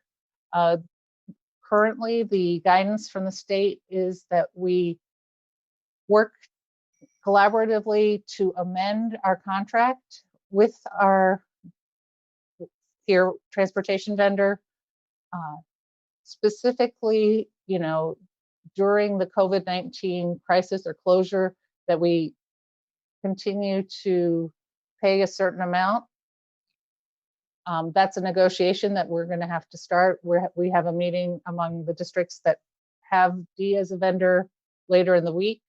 I spoke to D this afternoon. I wanted to be very transparent of what the state guidance was for us, and also so that they're not left hanging. I think that's only fair. We've worked with them for, well, Bill can probably answer better than I, a very long time. 25 years. Yes. So we want a solution that can work for everyone. They were understanding, and they have right now, they are not able to support their entire driver staff for all 15 districts. So their drivers are currently unemployed. The discussion, again, this was just one first discussion, was, if we, depending on what we pay to honor our contract, they would then rehire the drivers and use whatever we pay to pay those employees. So this is going to be an ongoing discussion. Obviously, it's something that is a very high priority because we need to be operational when we start back up, and we need to also let them run their business and pay their staff. So more to that next week, I'm sure. And the other thing is we are continuing to feed our students that need that. Colleen Wallace and her team in food services are doing a great job over at Westford Academy, handing out meals. I checked today, this week, we had about 70 meals that were passed out on a daily basis. We have it set up now that you can sign up kind of for the whole week, so that food service knows as well and can put together the kits for the families.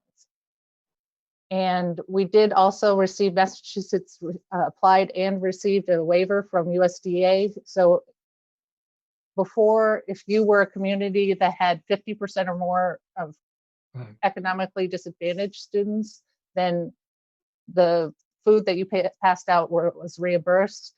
We did not fall in that category, but now with the waiver, we do, so that Colleen is tracking the meals that we hand out that would qualify, and we'll be able to get those costs reimbursed by USDA.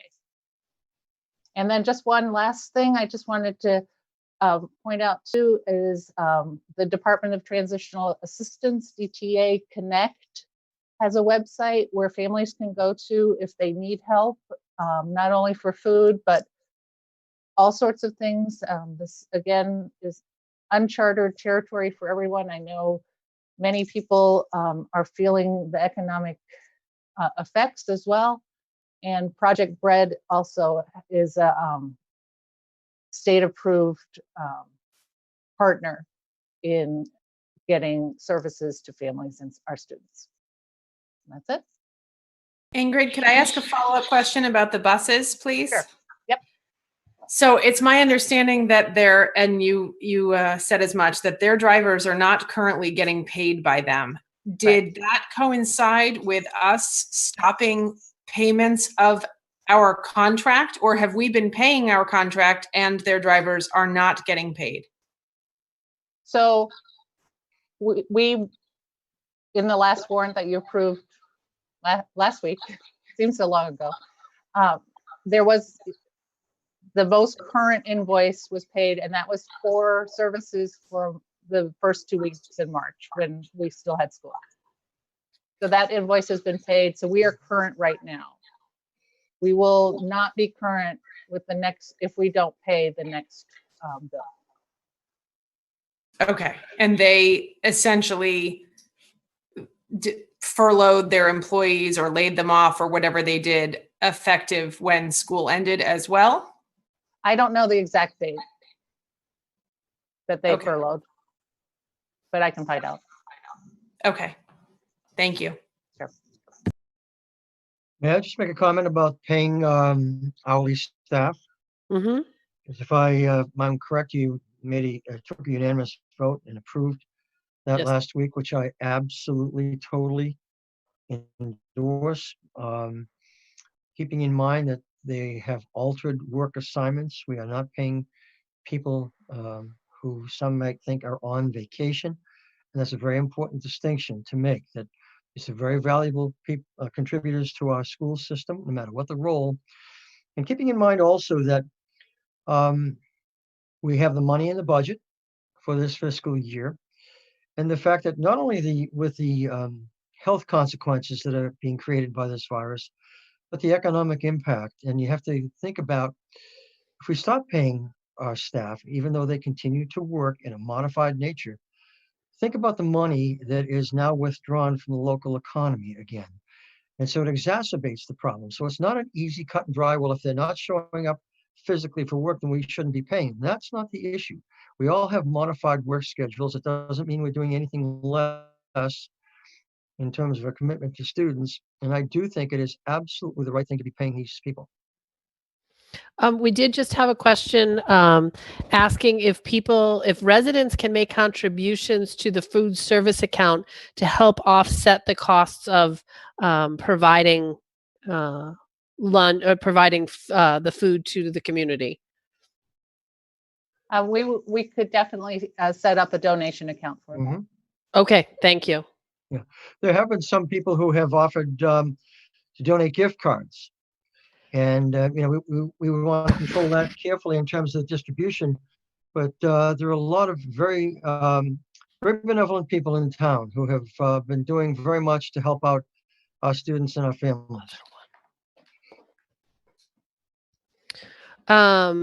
Okay, I guess there was a question I guess we didn't cover with Courtney.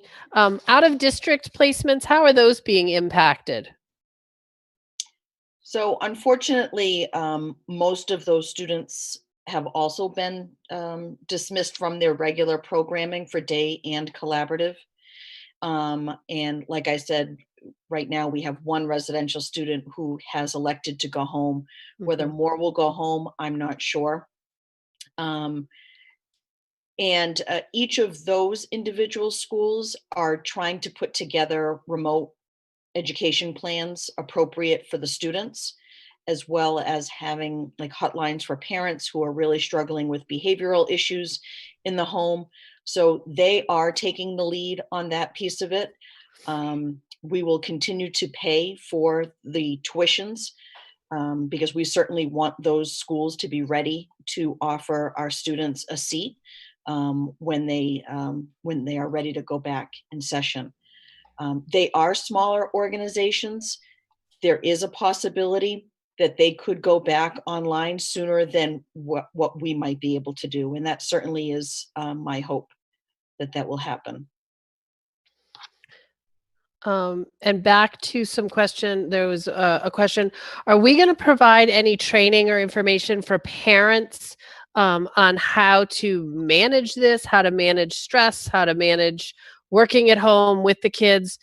Do we have any, I mean, we don't typically do PD for the parents, but I know there's a lot circulating online. Do we hope to be able to offer anything? So there is a lot circulating online, and I just had a conversation prior to starting this meeting up with Wendy Pakacek and asked her if she felt comfortable if I just reached out to the school psychologist and asked them to kind of take over pooling those resources together, which would include parents, community members, and students. At this point, our choice boards for social emotional learning have come together from guidance counselors, school adjustment counselors, and our school psychologists. Now that we're going to transition over to the remote learning piece of it, our guidance counselors will be busy, our school adjustment counselors will be busy checking in with students, and our school psychologists who have a great wealth of information. And if they're watching now, they're hearing about this for the first time, but I'll reach out to them tomorrow. They're also very well connected with their fellows that they went to school with. They have great mentors, and I think that they would probably be the best to take the lead on updating our website as appropriate with different resources and vetting those out as well. Okay. Any other questions from the committee? I'm still scrolling through. And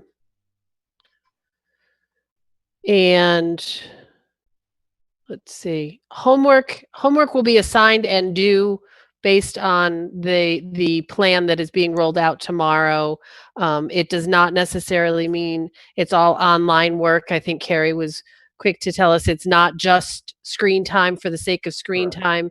There's homework, there's online work, there's offline work, there's other sites to explore. I know my child has had fun exploring some of the museums and different things that have been on the choice boards.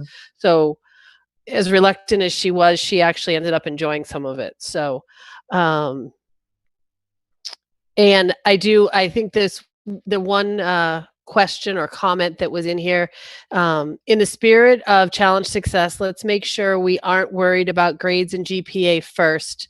Mental health is also an important priority for all of our students.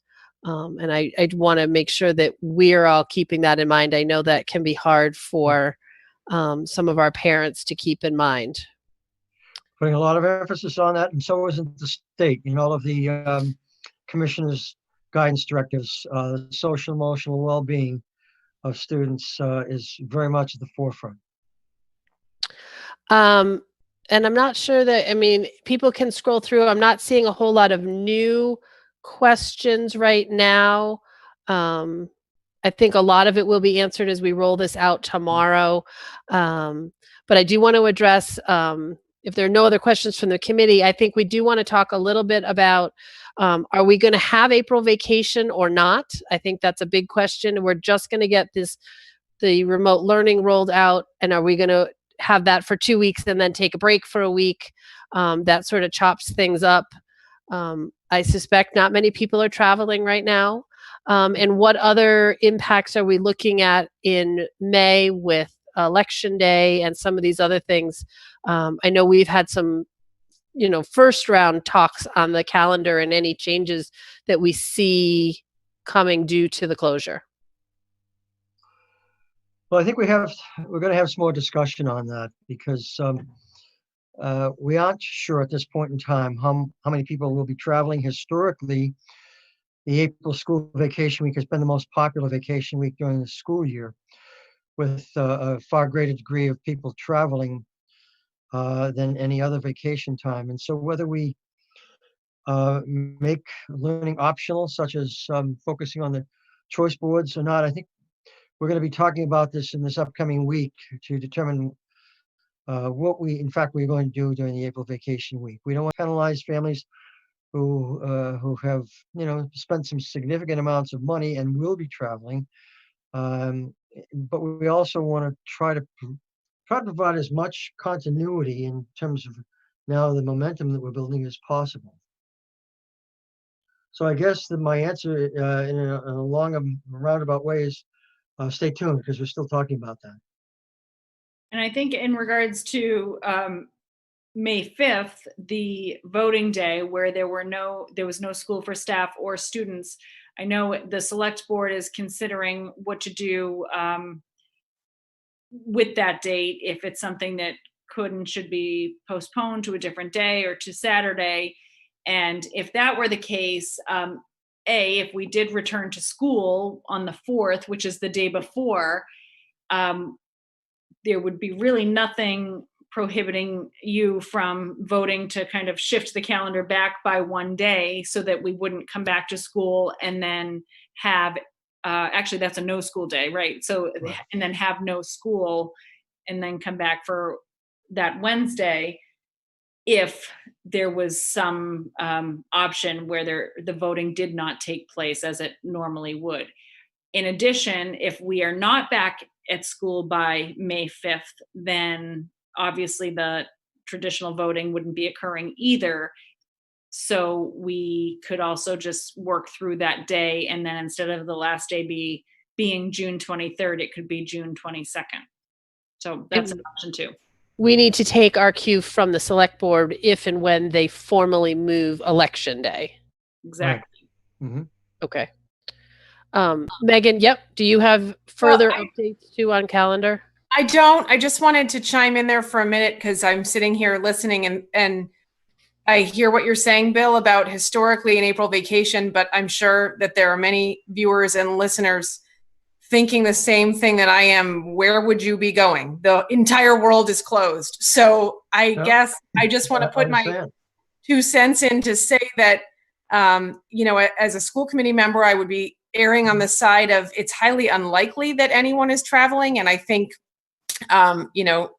we have travel plans all the way to June that we're already looking into getting reimbursed for, Right. and probably having no problem doing so. So as far as April vacation goes, especially since that's sort of a unique to New England thing, I can't imagine that people are going places, and I'm sure that travel companies are being accommodating, considering we canceled our 8th grade DC trips that would have been occurring, all of those things. And so I think it's important to take into account the idea that many parents will still be working during that time and would perhaps very much appreciate the continuity of this remote learning experience, rather than having a break in that when we've just kind of gotten up and running. I absolutely agree. I think as much continuity as possible is the word right now. It's just, I think what we want to do is to maybe do a survey just to make sure that we're going down the right street here in terms of continuing with the instruction during what we now know as conventional April vacation. I too would support going through April vacation. I think parents are going to be desperate for some structure and some work to, since most of their plans, I would guess, have been preempted at this point. That's correct. Yeah, because based on the comments from the audience, most of the audience they want April vacation. We go through it. And then can we just talk, I know Carrie mentioned it, and maybe when is the right time to make that call? Bill, do you feel, because I think we'd want to make that sooner than later, and should we put that on the agenda for next week to officially get that done? I have no problem with that, because I think we Okay. do need to make the decision sooner rather than later, so that everyone knows what the expectations will be. Okay. So we'll put that on next Mhm. Monday night's calendar to officially. Yep, Carrie. Just to be clear, if the teachers are tuning in, Yep. it would also shave 5 days off the end of the school year as well. Right. And I didn't know if we wanted to explain that a little bit. with the 185 days and Right. So teachers the staff has been working since the closure. So it's not, as Bill mentioned earlier, it's not as though they're just staying home and kind of on vacation.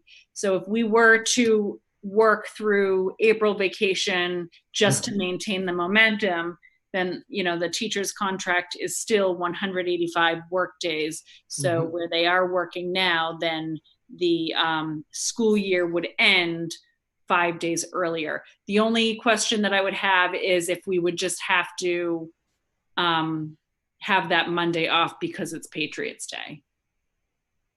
I would think so. Holiday. I'm not sure. okay. Even though, well, it's Patriots Day, but there won't be a marathon because we're going to have that in September. So just to complicate things more. All right. So schedule, and Megan, you said you didn't have any news. We had hoped to talk about. I'm sorry. Yes, I do have that. I do have that Okay. update. I apologize, which I would like to provide. I did reach out to, with regards to the fall start date. So switching from this year to next year's calendar in Yep. terms of discussing the start date.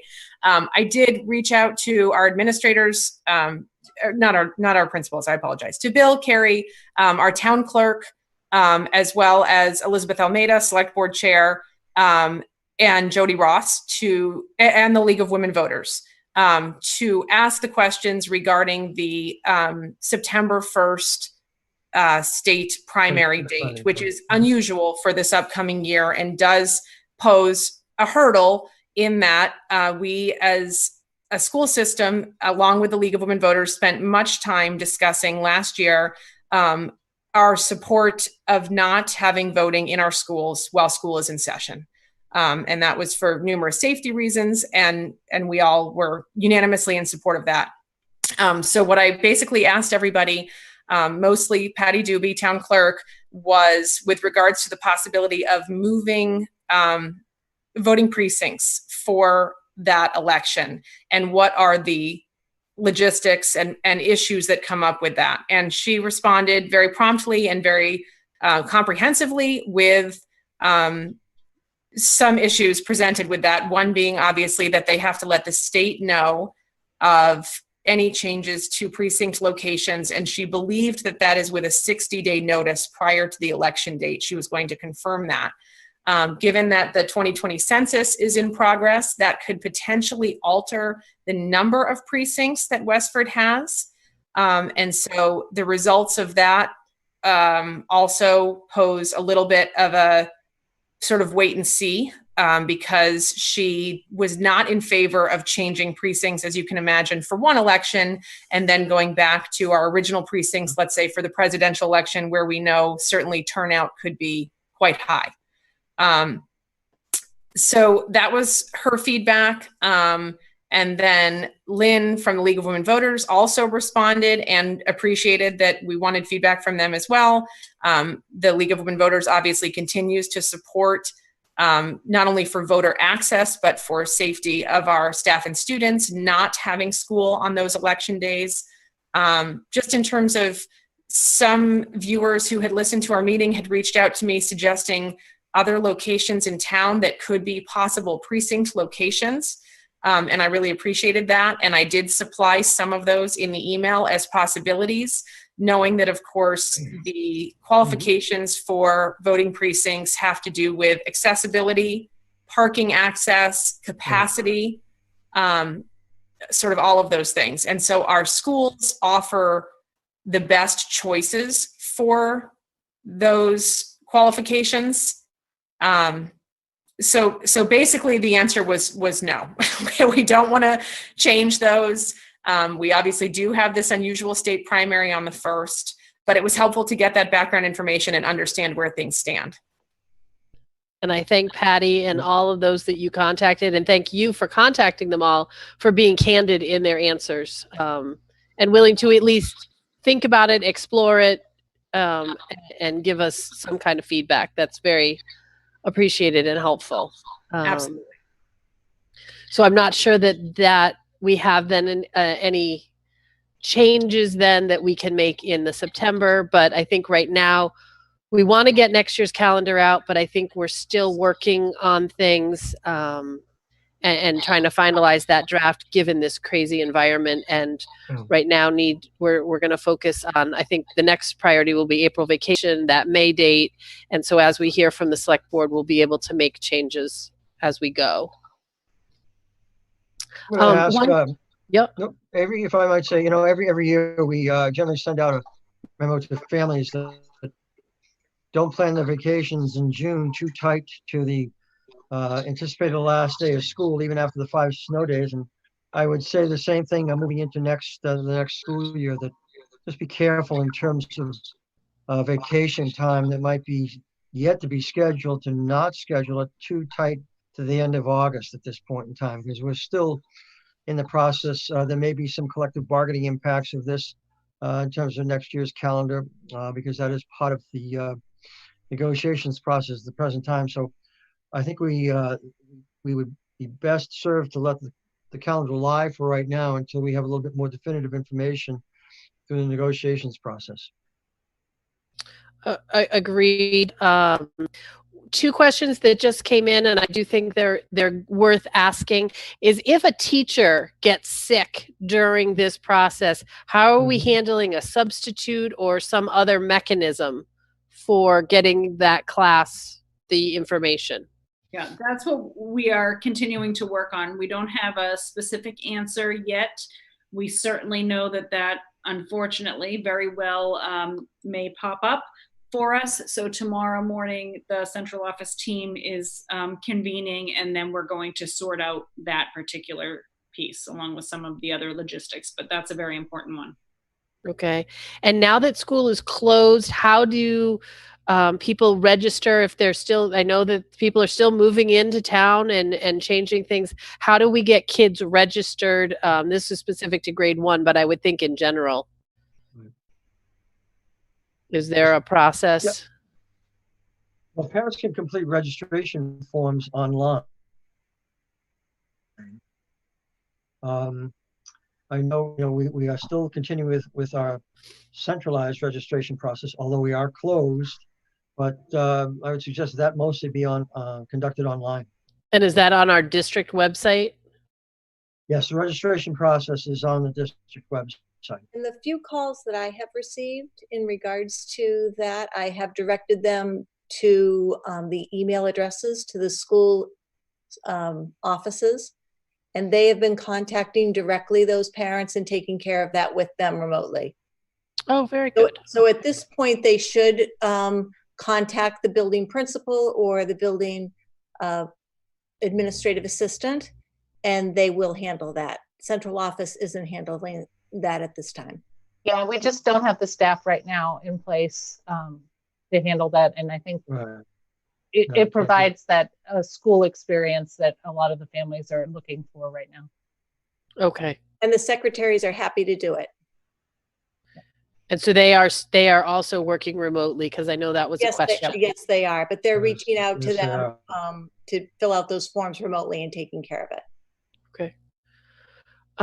Okay. Are there other questions from the committee? I think we're through the bulk of it. And tomorrow morning, Carrie, do you want to remind folks, it'll be sent out in an email to parents tomorrow morning for review, for people to check it out?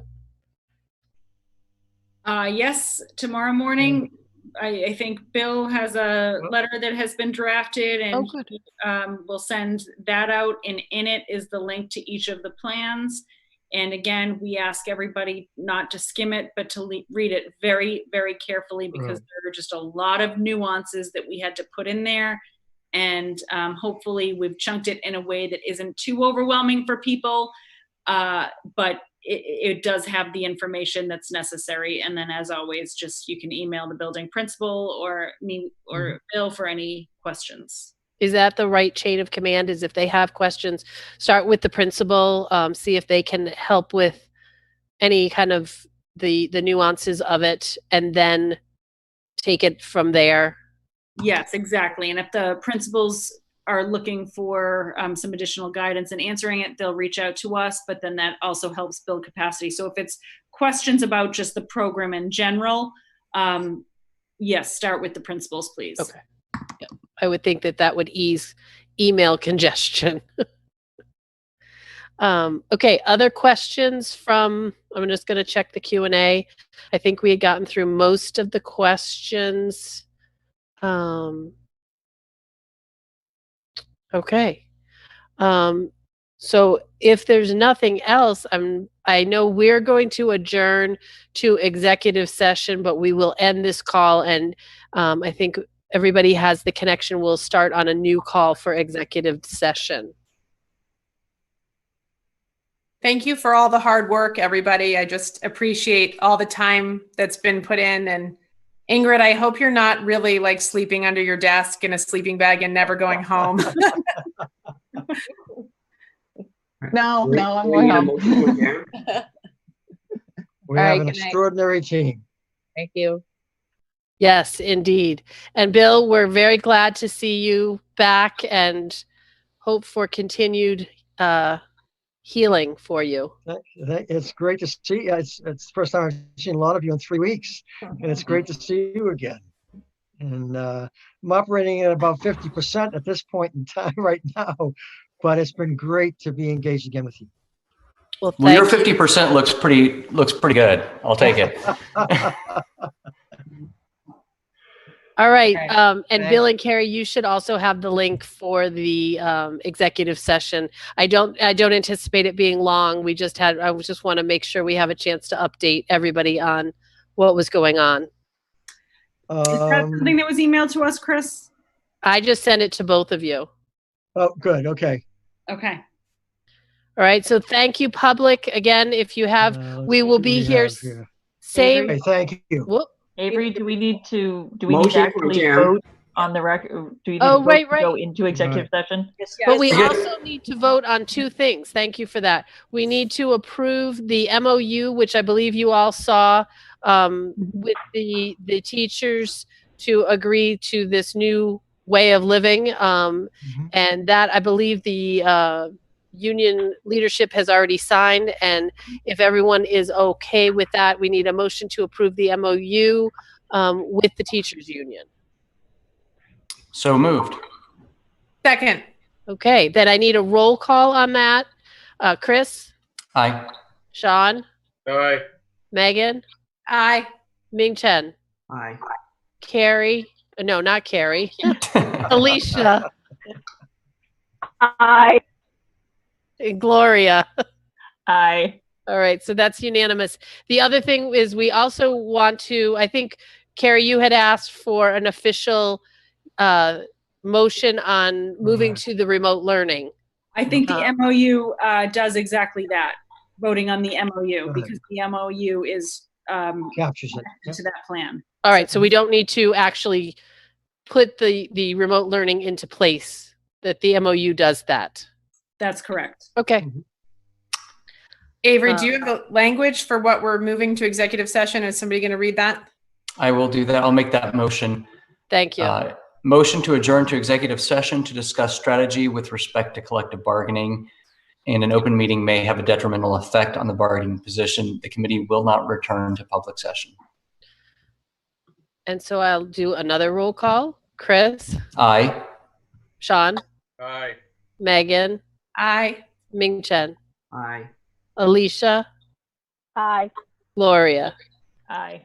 And that's just the order you're on my screen. So, All right. all right. So,